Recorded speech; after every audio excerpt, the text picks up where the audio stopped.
Haleluya, salam sukacita. Apa kabar Bapak Ibu Saudara yang diberkati Tuhan? Senang sekali kita bisa jumpa kembali dalam program rohani, inspirasi dan motivasi tentunya dari Infinity Ministry. Nah Bapak Ibu Saudara yang diberkati Tuhan, di bulan ini kita akan membahas tema besar yaitu Get Ready for the Rapture.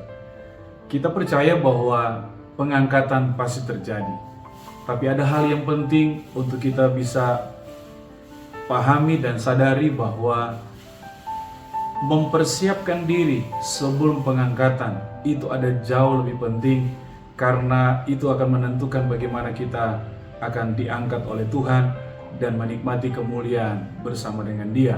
Bapak Ibu Saudara yang diberkati Tuhan, saya akan membawa kita untuk belajar dalam kebenaran firman Tuhan yang terdapat dalam Yudas ayat yang ke-17 sampai ayat yang ke-21. Demikian firman Tuhan. Tetapi kamu saudara-saudaraku yang kekasih, ingatlah akan apa yang dahulu telah dikatakan kepada kamu oleh rasul-rasul Tuhan kita, Yesus Kristus. Sebab mereka telah mengatakan kepadamu menjelang akhir zaman akan tampil pengejek-pengejek yang akan hidup menuruti hawa nafsu kefasikan mereka. Mereka adalah pemecah belah yang dikuasai hanya oleh keinginan-keinginan dunia ini dan yang hidup tanpa Roh Kudus. Akan tetapi kamu, saudara-saudaraku yang kekasih, bangunlah dirimu sendiri di atas dasar imanmu yang paling suci dan berdoalah dalam Roh Kudus. Peliharalah dirimu demikian dalam kasih Allah sambil menantikan rahmat Tuhan kita Yesus Kristus untuk hidup yang kekal. Bapak Ibu Saudara yang diberkati Tuhan, penulis dalam hal ini Yudas, saudara, ingin memberikan satu peringatan kepada kita, gereja Tuhan di akhir zaman.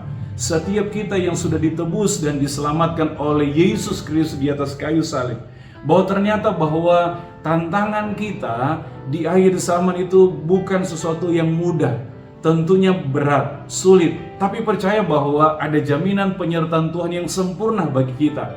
Hal yang kita perlu waspadai adalah bukan masalah kebutuhan materi, bukan masalah penderitaan dan masalah yang kita sedang hadapi, tapi ternyata ada potensi yang besar yang bisa menggagalkan keimanan kita. Langkah akhir kita di dalam keselamatan di dalam Yesus adalah bagaimana kita mengalami tantangan daripada orang-orang di sekitar kita. Mungkin itu teman kita, mungkin itu tetangga kita, mungkin itu kenalan kita, yang ternyata mereka adalah orang-orang yang hanya hidup katanya mengenal Tuhan, katanya percaya kepada Tuhan, tapi tidak menghidupi kebenaran firman Tuhan.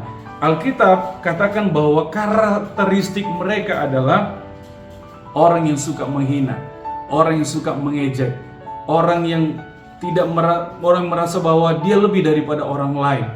Alkitab sudah memberikan banyak peringatan akan hal itu. Itu salah satu karakteristik daripada orang-orang yang menjadi tantangan bagi kita. Karena ketika kita nggak waspadai diri kita, kita akan mungkin terhanyut oleh hal-hal yang mereka lakukan, hal-hal yang mereka bicarakan yang justru tidak sesuai dengan firman. Yang kedua karakteristik mereka menurut surat Yudas adalah hidup dalam hawa nafsu. Tidak bisa menguasai diri, tidak bisa mengendalikan diri. Nah, hati-hati saudara. Yang ketiga adalah mereka adalah provokator rohani. Ya, mereka suka untuk membuat masalah-masalah sehingga terjadi perpecahan. Yang keempat adalah kehidupan mereka bergaya duniawi. Dan yang terakhir, mereka tidak dipimpin oleh Roh Kudus. Artinya mereka tidak hidup dalam Roh Kudus. Nah, Bapak Ibu Saudara yang diberkati Tuhan, kiranya hal ini membawa kita untuk lebih waspada, sehingga begini, perjuangan Yesus di atas kayu salib tidak menjadi sia-sia ketika kita sudah menerima kasih karunia keselamatan, sehingga apa yang kita sudah terima daripada Tuhan menghantar kita pada langkah akhir untuk kita boleh mengalami namanya pengangkatan atau rapture. Nah, saudara yang diberkati Tuhan, penulis dalam hal ini mau berikan nasihat kepada kita, pesan bagi kita untuk menjadi perhatian penting. Apa yang menjadi perhatian kita, saudara? Yang pertama, mari kita mau progres dalam pertumbuhan iman rohani kita yang benar. Progres dalam pertumbuhan iman. Artinya Bapak Ibu Saudara, kita nggak puas dengan apa yang kita sudah alami di hari kemarin. Ketika kita beriman kepada Tuhan, mengalami banyak hal yang hebat. Tapi kita mau lebih lagi, saudara, percaya bahwa ketika kita hidup dalam iman, maka ada banyak hal terobosan, hal-hal yang baru yang kita alami bersama dengan Tuhan. Karena iman kita kepada Yesus membawa kita untuk menikmati hal yang dahsyat dan luar biasa. Yang kedua, mari kita mau selalu hidup dipenuhi dan dipimpin oleh Roh Kudus.